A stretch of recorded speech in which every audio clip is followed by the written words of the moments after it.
Before we proceed, I want to touch on a couple of things. As most of you folks, if you've been in the traffic tonight, know, UN Week is kind of crazy. And it's not just crazy with traffic, it's crazy with schedules. We're very fortunate that President Osmani was able to make it here this early. We're expecting President Begay, thankfully in a half hour. We thought he would be coming much later. We have several foreign ministers who will be coming during the night. And tonight, Secretary Rubio hosted what they call the transatlantic dinner with over 500 participants. And unfortunately, some of the guests that we were expecting here will not be able to make it tonight. But I do want to acknowledge that we're so privileged to have President Osmani with us. We're fortunate to have the ambassadors of Kosovo with us, both from Washington and from the UN. We're expecting the Albanian delegation shortly, and the foreign minister of Macedonia is going to do his best to get here before the evening ends. We're also expecting the mayor. I don't have word on his arrival yet. He's probably stuck somewhere on 23rd Street or Houston or somewhere. And we honor Ed Cox, the chairman of the New York State Republican Committee, who's joined us tonight.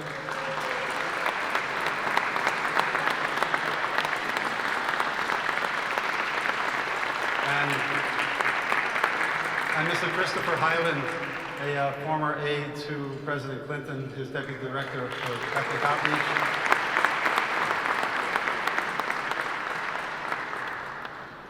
Honorable dignitaries, members of the board, distinguished guests, ladies and gentlemen. It was 23 years ago that I was up on this very stage when we were honoring President Clinton. During that time, the stakes were far more urgent, more acute. Our community was far more active. Our voice was young, but it was united, and it could be heard throughout the halls of power in Washington, D.C. And we used the ideals and principles that we learned and adopted in this great land to fight for justice, fight for recognition, and fight for independence for Kosovo at the time. Our community has a long legacy of activism. Vatra, over 100 years ago, was keenly instrumental in creating the Albanian state. The Albanian American Civic League in the early 90s brought the issue of Kosovo to the halls of Congress and had the courage to bring the crimes of Milosevic to light when nobody knew about that corner of the world. The same people who helped create the Civic League, Harry Bayrakdari, Jim Jema, Rez Jaki, Dino Asane, Dino Rebeli, Ekrem Barda, and others, decided at the time that they wanted to professionalize our advocacy and make a fully staffed permanent office in Washington, D.C., and so the National Albanian American Council was born. Since that time, there's been a lot of progress. Kosovo's free, Albania's in NATO, and on square footing heading imminently to the European Union. The overhead agreement in Macedonia was signed. Albanians throughout the land made important gains, not only for themselves, but in the process democratizing the countries that they were in. As Albanian Americans, we were there. When the call came, we answered that call.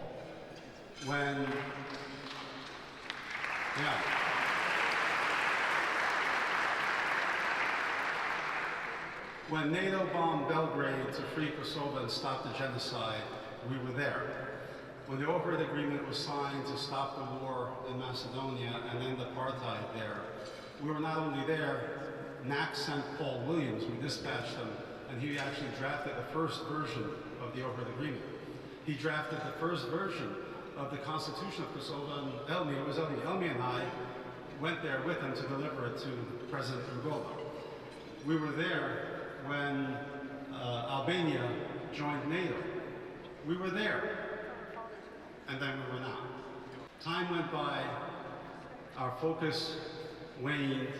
The institutions, both in Kosovo and Albania, did not fully appreciate the capacity of this community to enter what I call the zones of gray diplomacy, where formal diplomacy cannot enter, because of this specialness that this country has in enabling the citizen to engage with his representatives.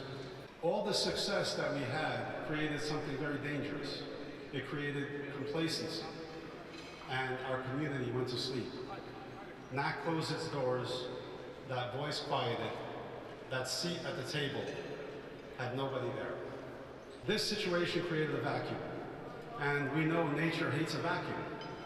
Serbia had learned from our community on what advocacy is, how we can engage representatives to influence policy in the United States, especially when that policy is targeted towards common interests.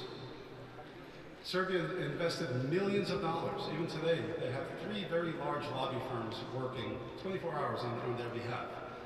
They have an embassy that is overflowing with people. You go to the prayer breakfast where President Osmani gave just a phenomenal speech, and we'll get to that later. And you see 6 limousines that Serbia provides for people to work that room, all in this vacuum.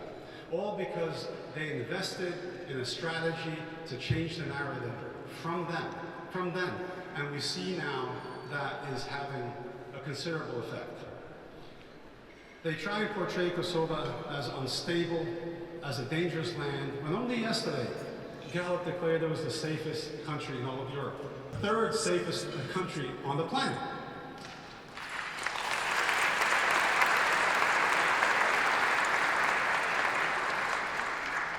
They invested with the Kremlin to create fake dossiers and use a prosecutor who's very well versed in using fake dossiers and drag our freedom fighters like criminals into The Hague.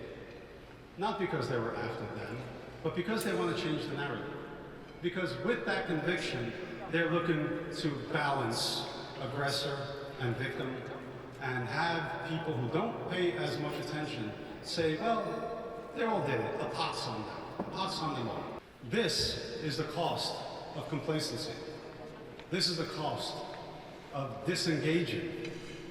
And not everybody disengaged. Harry kept it up and engaging his congressman. Others did. In Texas, we have Nick Mehmeti, Ismet Smiley, making periodic visits to Washington. Bruno Teka leading that community. And we had Sal Russi. Where's Sal?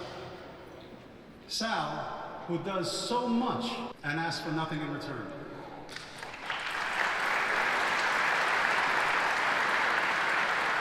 Not only that, he's shaking his head because not only that, he actually doesn't even want the recognition.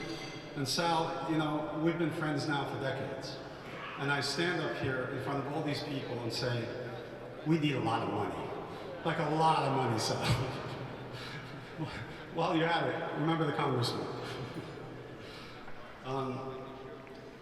AARC was not a desire of mine, but a necessity. Seeing this vacuum and having people constantly saying, you know, we need NAC back, we need NAC back. It wasn't particularly NAC, and it certainly wasn't particularly AARC, and it certainly wasn't particularly me.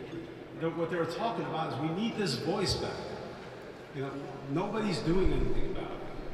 And nobody will until you will. Until you make a decision. Until I make a decision.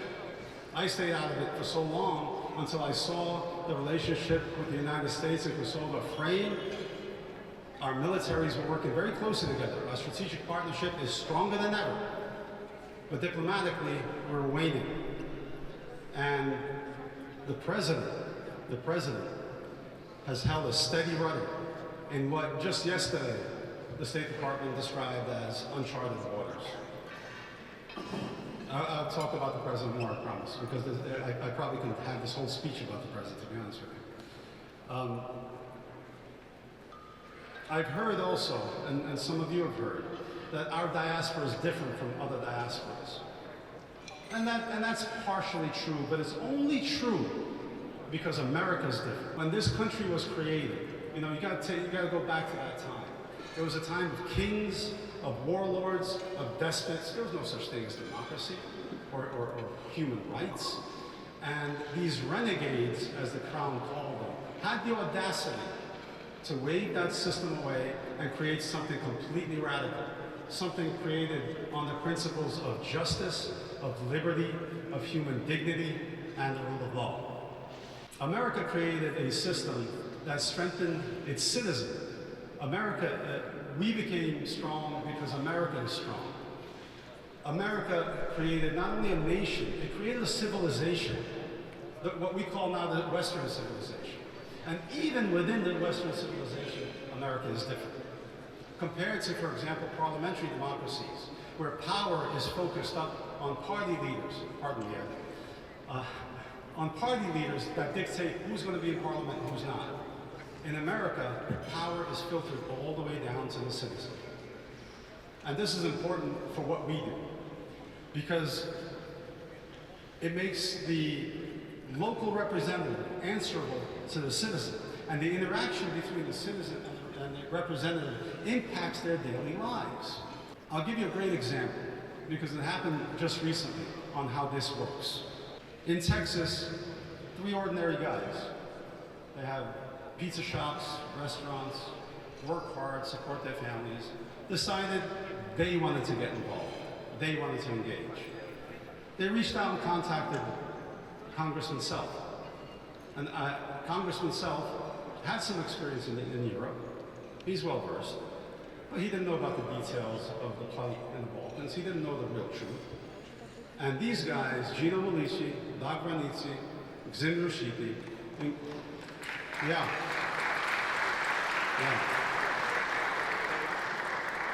started meeting regularly with Congressman Self and educating the congressman listening. Then they brought him out to our community here, and we sat down, and you remember, Congressman, we talked about common interests. On our common interest on thwarting Russian incursion into the Balkans and instability, Chinese influence, and because they got involved, because he listened, today, using his language, Chairman Mast, who's the chair of the Foreign Relations Committee in Congress, introduced an amendment with language in legislation that supports Kosovo's independence, calls for her inclusion into NATO, and calls out Serbia for her cooperation with Russia, China, and Iran.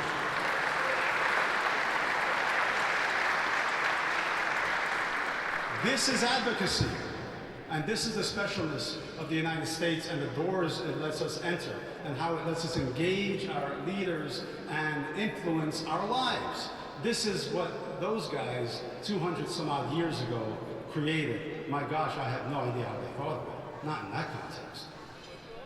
There's no denying that we live in an increasingly dangerous world. The world has changed radically recently, and there are powder kegs everywhere. Alliances are being reconsidered, lines are being drawn, and we need to acknowledge where those lines are. For the first time in our history, Albanians are finally in the West. That line that divided the West from the East, Southeast, whatever you want to call it, has now come down and included Albania and Kosovo as strong allies of the United States.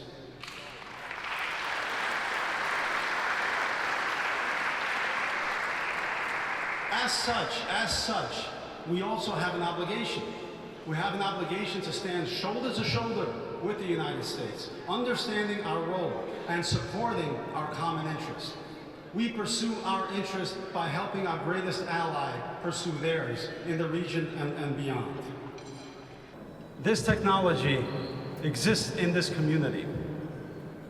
This specialness that America has enabled us to go from immigrants to advocates, from bystanders to stakeholders.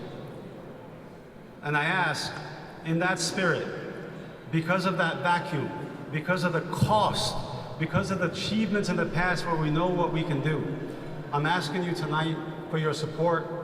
If you can support us with your resources, with your time, with your talent, with your networks, For the folks who are out of town, support Albanians for America and the work that they do. We certainly will, and our cooperation is growing. It's a great example of how this community should work. Now, advocacy takes sacrifice, and the ones behind us actually sacrifice more than we do in what we do. So I'd be remiss standing up here if I didn't acknowledge my wife. Susie, you come to me sometimes and you need help with something from work. You say, I'm so good with words. And all the words I know aren't enough. So thank you for everything you do for me and for my family to enable me to do this. You know, it's